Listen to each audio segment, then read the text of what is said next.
Kalau terjadi krisis pangan, akan melompat krisis politik dan terjadi konflik sosial, negara bisa bubar. Saya ulangi, kalau krisis pangan terjadi, akan melompat krisis politik, konflik sosial terjadi, dan negara bisa bubar. Assalamualaikum warahmatullahi wabarakatuh. Salam sejahtera bagi kita semua. Shalom, Om Swastiastu, Namo Buddhaya, salam kebajikan bagi kita semua. Bapak Ibu sekalian, kami ingin tunjukkan kondisi pangan dunia dan kondisi pangan Indonesia. Apa yang terjadi baru-baru ini? Izin sorot lampunya agak kencang. Terima kasih. Ini baru kelihatan Pak Willy. Nanti aku tidak lihat bahasa tubuhnya dia senang atau sudah meminta saya berhenti. Ini tidak engage nanti. Apalagi ada Pak Hashim, beliau adalah guru saya. Saya selalu terima arahan dari beliau. Bapak Ibu sekalian, kami tunjukkan kondisi Indonesia, kondisi dunia dan kondisi Indonesia, dan bagaimana mengatasi, kemudian bagaimana Indonesia nanti menjadi lumbung pangan dunia, kita menjadi pengendali pangan dunia nantinya ke depan. Bapak Ibu sekalian, bisa kami tunjukkan kondisi dunia sekarang terjadi krisis pangan dan energi. Pangan kita sekarang juga terjadi masalah, juga krisis. Ada 58 negara, ini ada 58 negara yang kesulitan pangan. Kami baru pulang perjalanan dari Vietnam, China, kami ke Brazil, Qatar, Arkansas, California, Dallas. Kami keliling melihat kondisi pangan dunia, apa yang terjadi. Kami ke China, di sana shortage 2,8 juta ton. Di Vietnam, produksi surplus dari 5 juta turun menjadi 300.000 ton. Indonesia, shortage di Januari Februari 4 juta ton.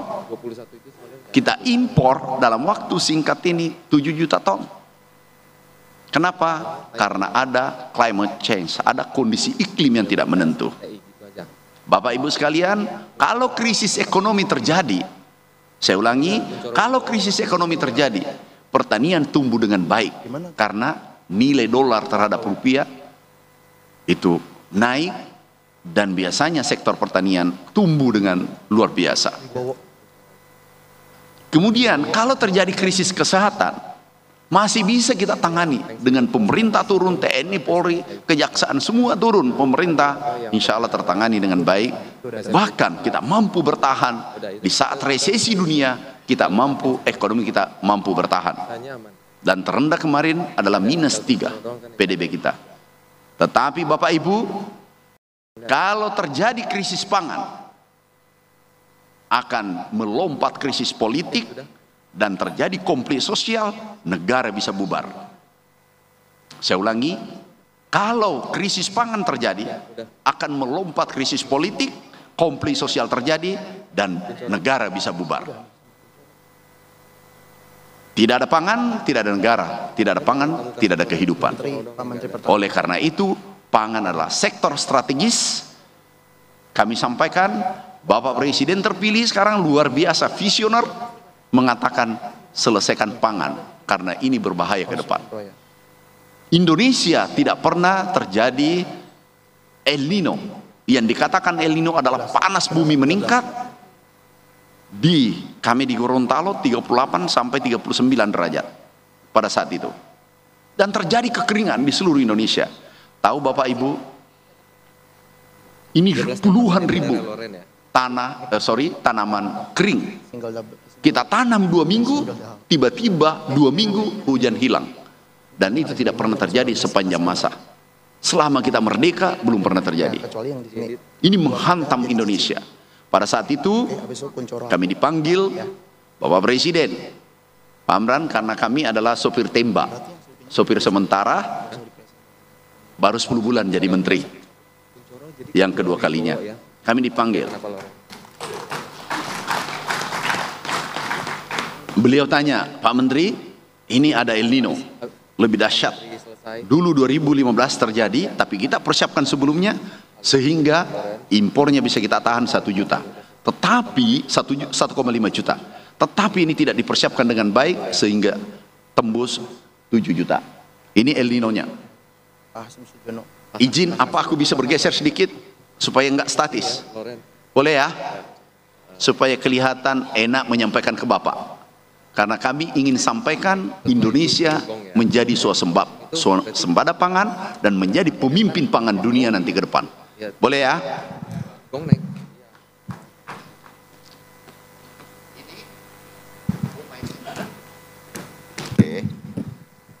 Bapak Ibu, kondisi El Nino ini sangat kuat. Kami katakan waktu itu, kami dipanggil Bapak Presiden, Pak Menteri, apa yang salah? Saya katakan, kami cek dulu apa yang terjadi. Singkat cerita, kami cek keliling Indonesia, ada 15 provinsi kunjungi, kami datang melapor kembali. Presiden terpilih hadir dan Presiden sekarang. Kami sampaikan, izin Pak, ada 3 hal masalah yang fatal dalam kebijakan dan kondisi El Nino. Yang pertama adalah ada kebijakan yang keliru. Maaf, pupuk dikurangi 50%. Karena ada krisis, ada dampak perang antara Ukraina dengan Rusia. Sehingga pupuk dikurangi 50%. Dari 9,5 juta ton ini turun menjadi 4,7 juta ton. Yang kedua adalah ada kebijakan yang keliru. Masalah pupuk, masalah alat mesin, masalah benih dan seterusnya. Yang ketiga ada El Nino. Sudah kebijakan salah, keliru, ditambah dengan El Nino, ini akan memperburuk pangan kita. Sehingga ini kondisinya, sehingga bulan Januari sudah mulai antri beli pangan. Bapak ingat, kami dilantik Oktober, saya katakan izin Bapak Presiden, nanti berbahaya di bulan Januari. Karena tanaman umurnya 4 bulan, 3 bulan, sudah angka pasti. Kalau 1 bulan tidak tanam di bawah 1 juta, itu waspada 3 bulan kemudian. Yang ditanam adalah separuh dari kebutuhan penduduk Indonesia, 281 juta penduduk. Hanya separuh. Sehingga saya katakan itu berbahaya. Januari antri beli beras dan dibatasi. Februari antri. Kami dipanggil, Pak Amran, mampu atasi? Siapa? Aku siapkan dari sekarang. Dan kami bisa menjawab setelah 3 bulan. Sekarang nggak bisa kami jawab. Kalau kami jawab sekarang, itu pencitraan. Itu istilah anak sekarang halu. Itu kalau aku jawab sekarang. Yang bisa jawab adalah kinerja. Tidak bisa dijawab dengan narasi. Kalau pangan tidak bisa bernarasi. Biasanya kalau indah dalam narasi, tidak indah dalam kenyataan. Yang saya tahu dalam bekerja sektor pertanian.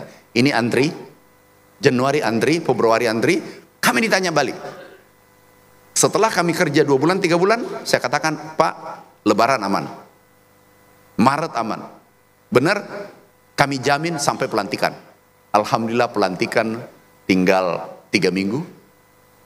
20 tambah 3, 22 hari lagi. Saya katakan, insya Allah pelantikan aman. Bapak, rencana impor waktu itu 5 juta, hari ini baru 2 juta. Saya katakan, insya Allah aman. Alhamdulillah tinggal 20 hari untuk menyatakan apakah omongan saya benar atau tidak.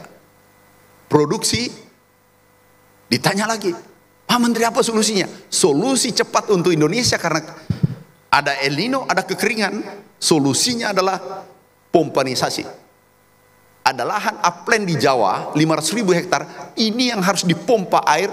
Sungai Bengawan Solo, Cimanuk, Berantas, Sungai Musi di Kalimantan Selatan, air ini harus dipompa karena hari ini kita butuh pangan, bukan besok, hari ini kita butuh pangan.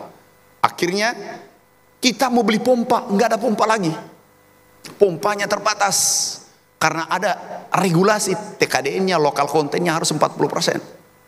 Kemudian air sungai nggak boleh dipompa, kenapa? Melanggar undang-undang. Begitu dilemanya. Jadi maaf Bapak Ibu, saya dengar banyak anggota DPR di sini. Orang yang hebat adalah yang mampu melanggar regulasi tapi selamat tidak ketangkap. Itu baru hebat. Kalau orang bekerja normatif, ini berbahaya bagi negara. Aku tunjukkan dua. Maaf Bapak Ibu, kami melanggar dua undang-undang, bukan perpres. Undang-undang kami langgar dan orang tidak tahu. Saya ulangi dan boleh cek di media sosial atau di berita. Dua undang-undang kami langgar demi rakyat Indonesia.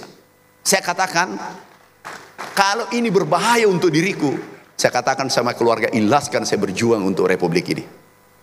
Nenek kita dulu, nyawanya dia serahkan untuk merah putih. Masa takut cuma di penjara, apalagi cuma diancam.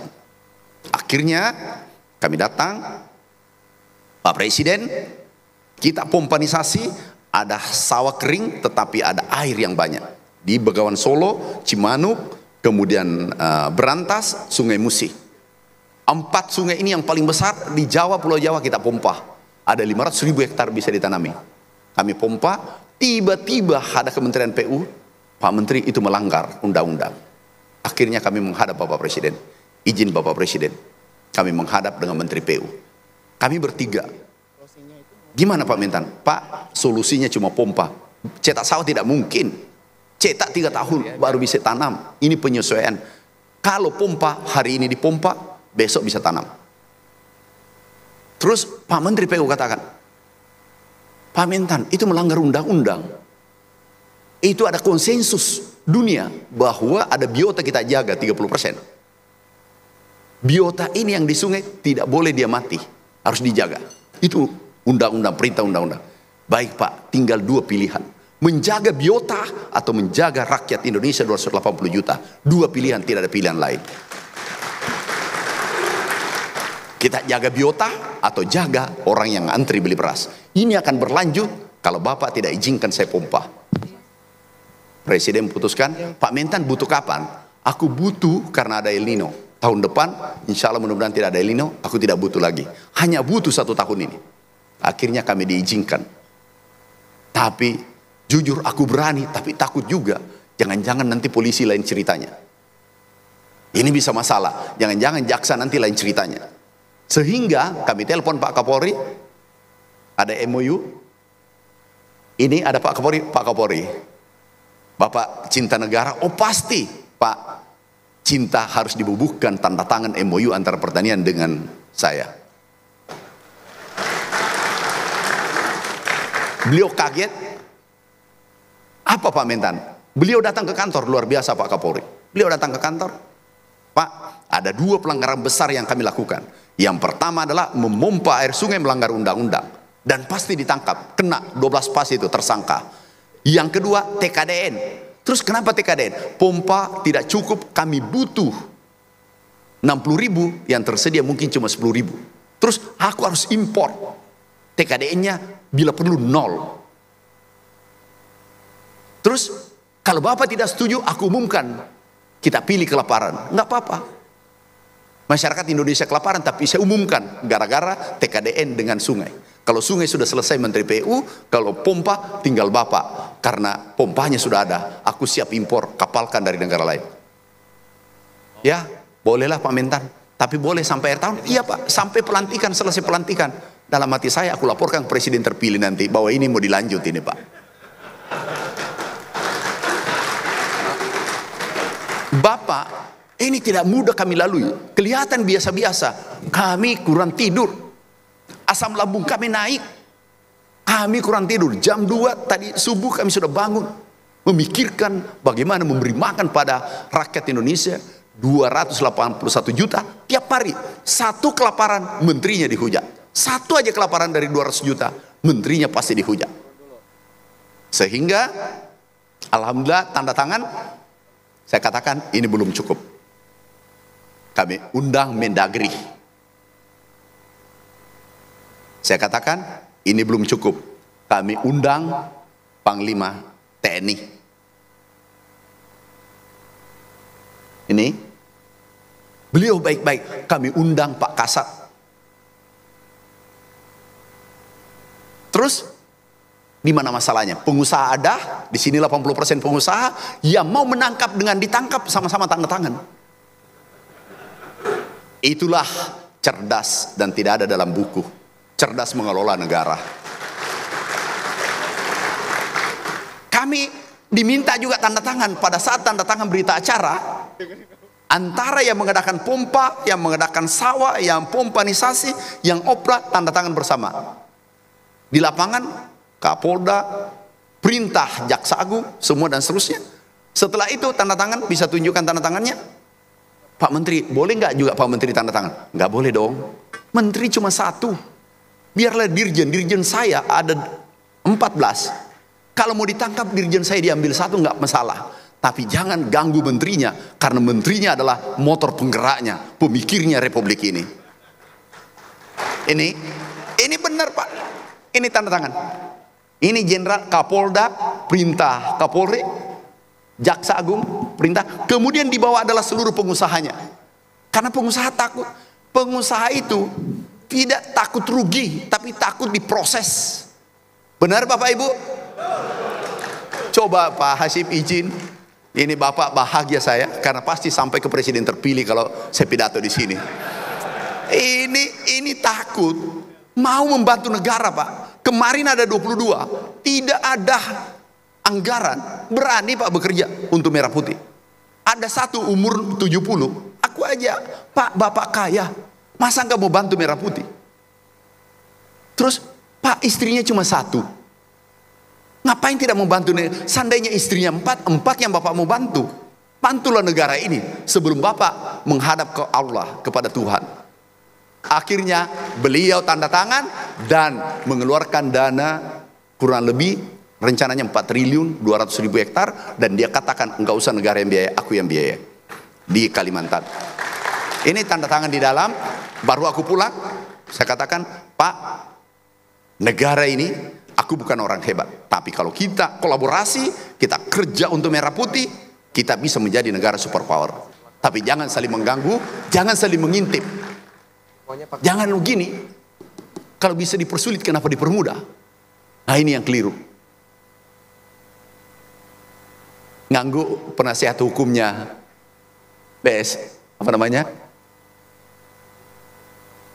PSMTI, Pak Lukas. Benar nggak Pak Lukas?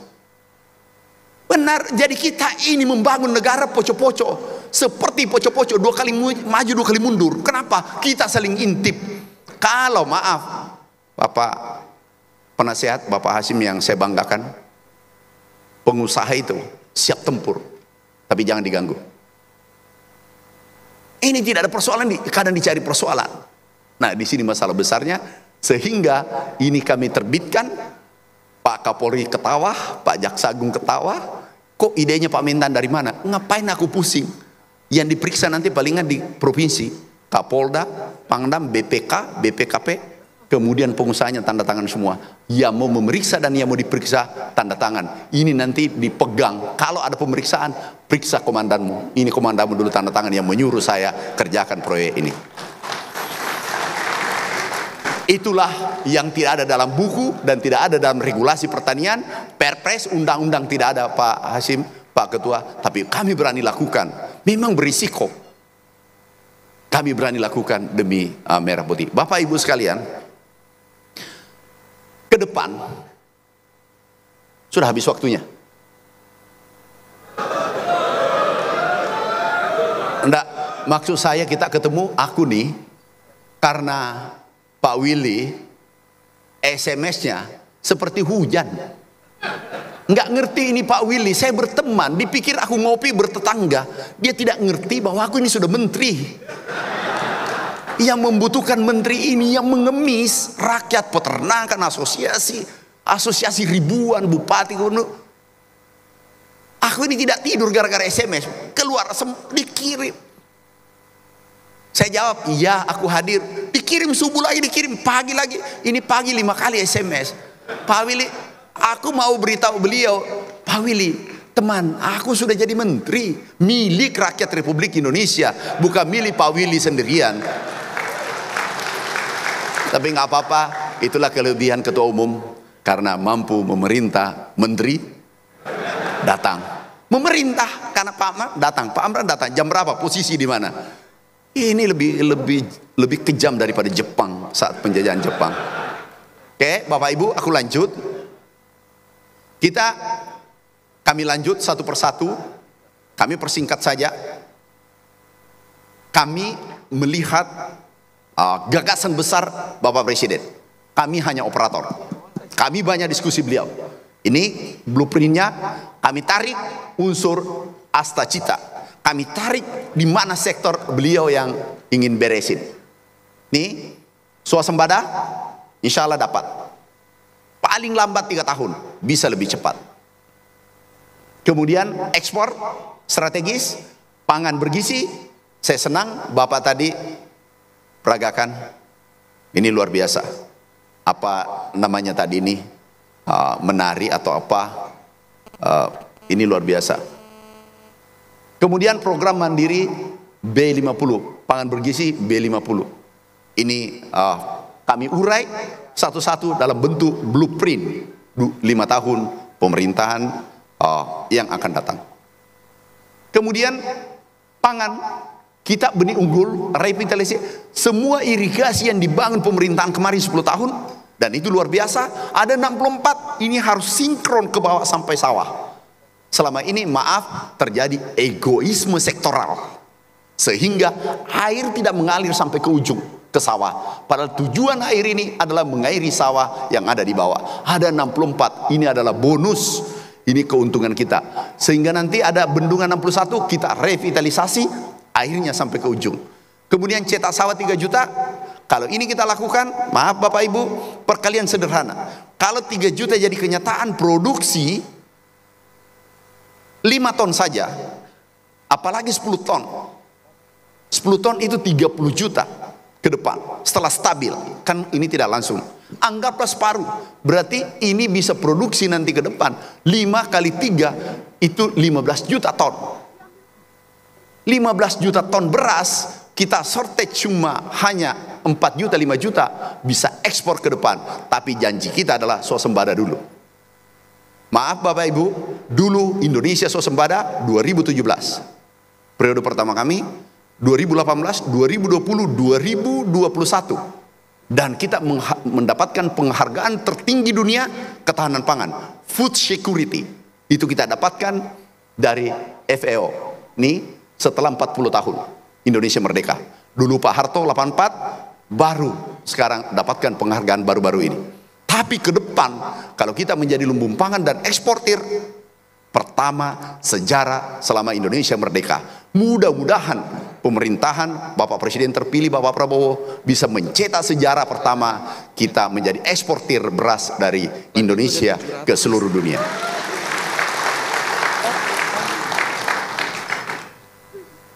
Mimpi kami adalah pertanian Indonesia tidak boleh tradisional, bertransformasi dari pertanian tradisional ke modern. Apa tujuannya? Menekan biaya 50%, meningkatkan produksi lebih tinggi. Dulu menggunakan sapi. Kalau dulu tanam pakai tangan itu hanya butuh 20 hari. 1 hektar 1 orang. Sekarang hanya 2 jam dengan teknologi tinggi. Bapak Ibu, ada bonus demografi Indonesia, kekuatan kita luar biasa. Generasi milenial, generasi Z 52%, bahkan ada mengatakan 60%. Artinya 100 juta tenaga produktif Indonesia harus kita gerakkan. Kalau ini digerakkan, dunia akan bergetar. Bergetar getarannya dari Indonesia. Tapi kita getarkan anak muda ini. Nah, cara membuat dia tertarik, baru kami pulang, ada 3.000 mahasiswa di lapangan sekarang. Beliau tertarik. Cara menarik generasi milenial adalah buat mereka untung. Kami target untung 10 juta per bulan sampai 30 juta. Daripada bawa map, mendaftar kemana-mana tidak diterima, gajinya 3 juta, 4 juta per bulan. Saya katakan, generasi milenial mau bertani kalau menggunakan teknologi pertanian modern seperti Amerika. Baru kami pulang dari Arkansas. Itu tidak kalah dengan teknologi kita. Vietnam, dari China, itu tidak kalah dengan teknologi yang kita miliki sekarang. Ini anak muda yang kemarin, ini mahasiswa. Ini Merdeka Belajar. Kami siapkan 50.000 orang 1 tahun. 2 tahun bisa turun ke sawah dan dia akan bercerita ke temannya nanti. Sekarang alhamdulillah pendaftaran sudah antri. Ini mahasiswanya kemarin baru kami pulang. Ini sawahnya, sawah dicetak. Kami membuat klaster nantinya. Klaster ini adalah pertanian modern. Pertanian modern apa artinya? Sejajar dengan negara maju. Kenapa? Semua menggunakan teknologi tinggi. Tidak boleh menggunakan lagi sapi, tidak boleh menggunakan tenaga manual tanam, memupuk dan seterusnya. Kami menggunakan ini, bahkan bisa autonomous tanpa operator. Ini alat kita. Ini rancangan kita.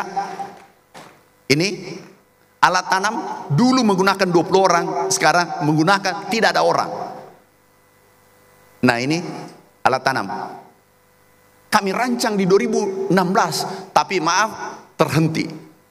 Kami rancang dulu, maaf kami punya profesor 1128. Kami minta kamu produktif, cetak combine harvester, kamu buat traktor, rancang ini, rekayasa ini, bongkar itu traktor yang kita beli dari luar negeri. Jadi, terus Pak Menteri kami takut diperiksa. Di situ kelemahan Anda, berani mati tapi tidak berani di penjara. Maksudnya, you pasti jadi mayat nantinya. Nggak ada pilihan, pasti mati. Kan belum tentu juga di penjara. Waktu kami rancang, ini nanti tanam pakai drone. Pakai drone, dan ini yang disenangi milenial. Duduk di bawah pohon, telepon pacarnya, tapi juga bertani. Ini yang diinginkan. Kalau tidak merubah pertanian modern, impossible, almost impossible. Bisa membangun pertanian Indonesia. Kami rancang periode pertama dulu nih. Ini jadi ini bisa 15 menit, dulu bisa 1 minggu 2 minggu. Ini disapu dengan peralatan. Ini kita tidak kalah Vietnam. Kami sudah lihat. Masih lebih presisi kita punya. Alat tanam ada, alat panen mana combine? Combine ini buatan kita. Buatan kita. Mana combine harvester, alat panen? Jadi dulu panen, kalau panen goya ini padi, itu losisnya 10,2%. Dengan alat panen, losisnya kita ambil 10%. Kalau kita hitung Indonesia, itu berapa triliun yang losis ini kita ambil. Ini alat panen, ini buatan kita. Yang dulu panen pakai sabit, batangnya goyang-goyang, padinya jatuh 10%. Kalau ini langsung masuk di karung langsung pabrik langsung jual. Nah, ini teknologi. Ini alat panen. Ini buatan kita. Sederhana, sukses. Di sini kan pengusaha. Yang penting kalau pengusaha yang saya tahu, karakter pengusaha kita bawa ke segala bidang. Jadi ini republik. Jadi karakter yang 80% yang ada tadi, semua pengusaha. Jadi ini republik. Karakter pengusaha sportif. Dia mimpi besar, make big dream, take action, be persistent. Karakter yang baik, jadi itu bisnis.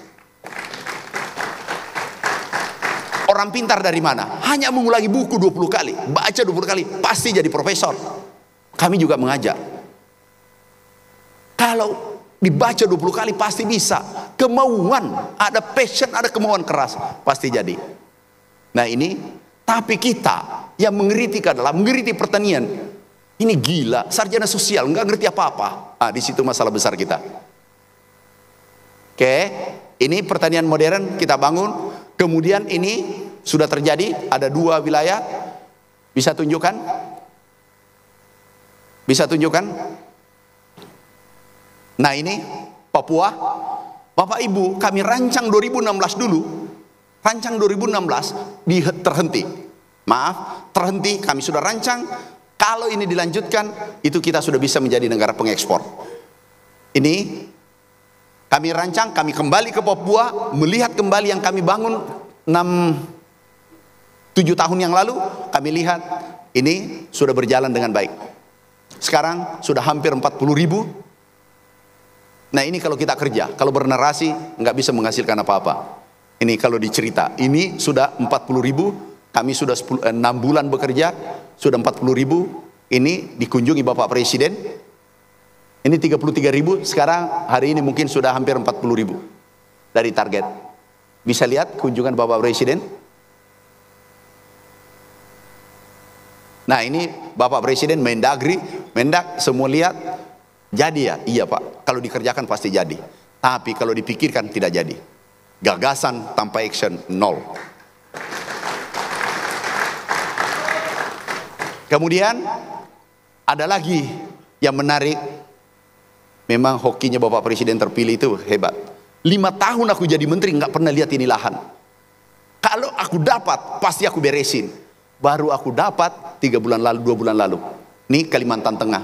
Ada irigasi 30 km, 50 km. Cantik, dibiayai PU triliunan, tapi nggak ada sawah. Yang ada cuma bebek berenang. Heran ini Republik. Ini nih ada. Ini aku naik motor nih. Aku naik motor. Ini aku naik motor, Pangdam, kita balap-balapan dengan gubernur. Pak Menteri kok lincah? Nggak usah. Justru saya bahagia kalau naik motor daripada naik Mercy. Karena dunia aku naik motor. Dari kecil aku naik motor karena saya orang miskin, orang tidak punya. Aku dulu, maaf, PPL. PPL sampai 15 tahun bisa menjadi menteri. Ini jadi saya naik motor, Pangdam tanya, kok Bapak lincah banget?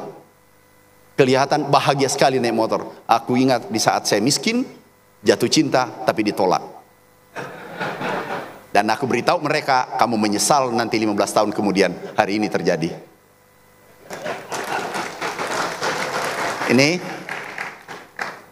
Ini melimpah air.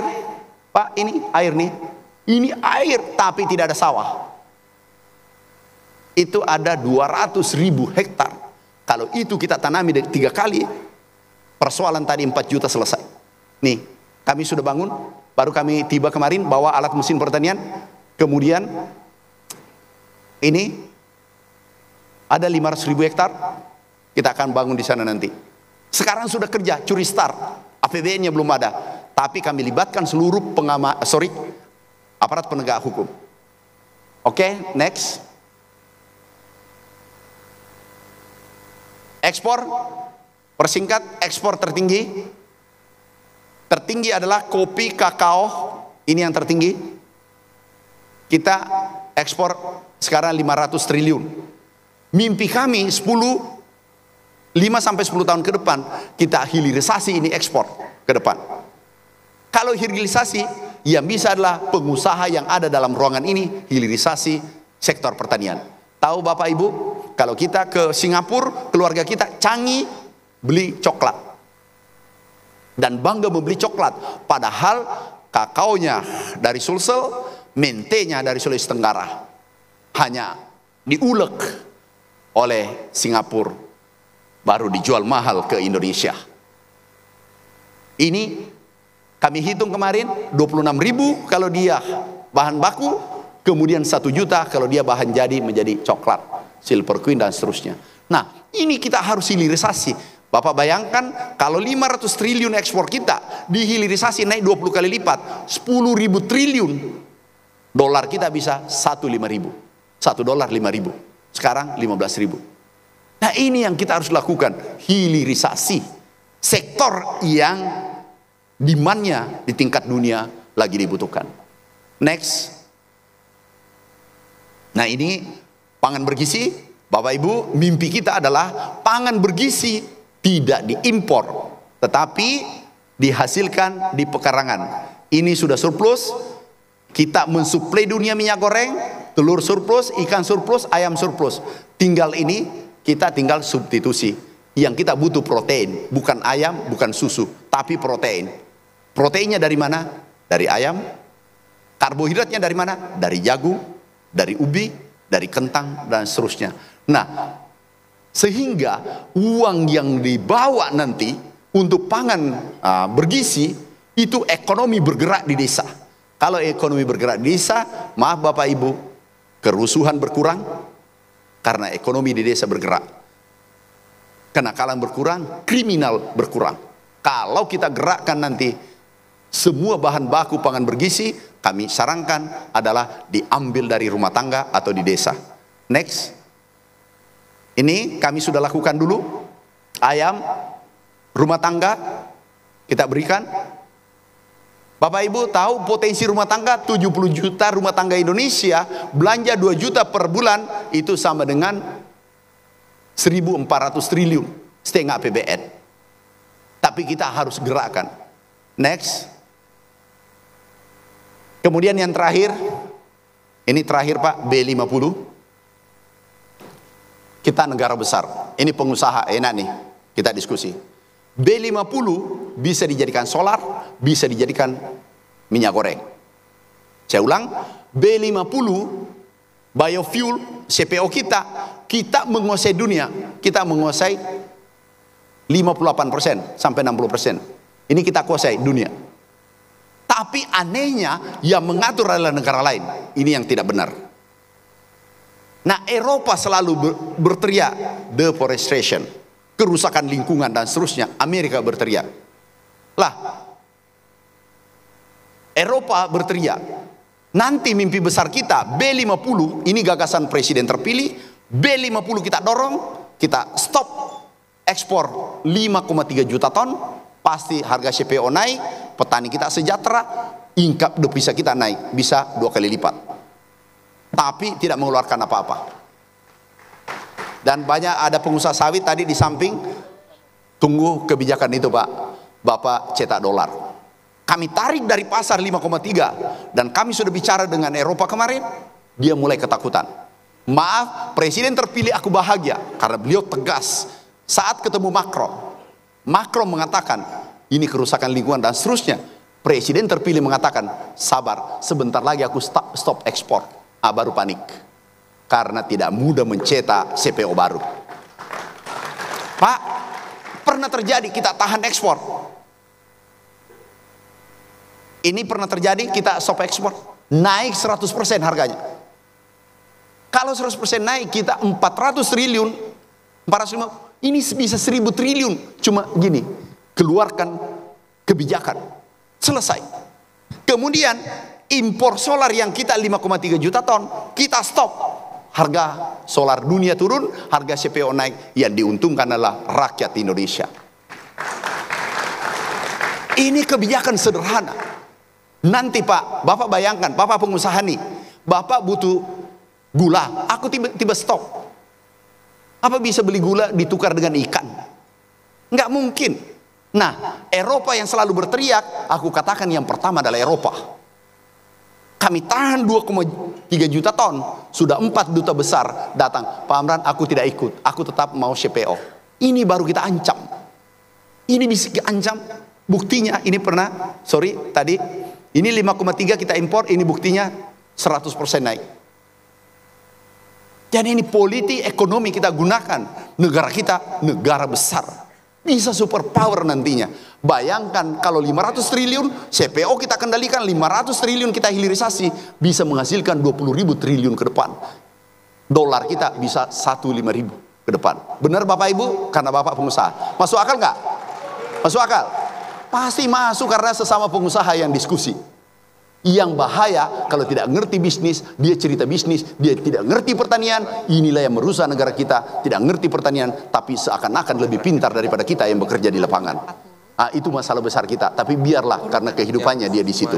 Biar dia mengkritik, aku jalan terus selama aku tidak melanggar undang-undang dan agama yang saya anut. Saya pasti tidak akan mundur setapapun. Yang terpenting presiden terpilih dan Pak Hasyim, Pak Ketua mendukung. Aku jalan demi merah putih. Terima kasih. Assalamualaikum warahmatullahi wabarakatuh.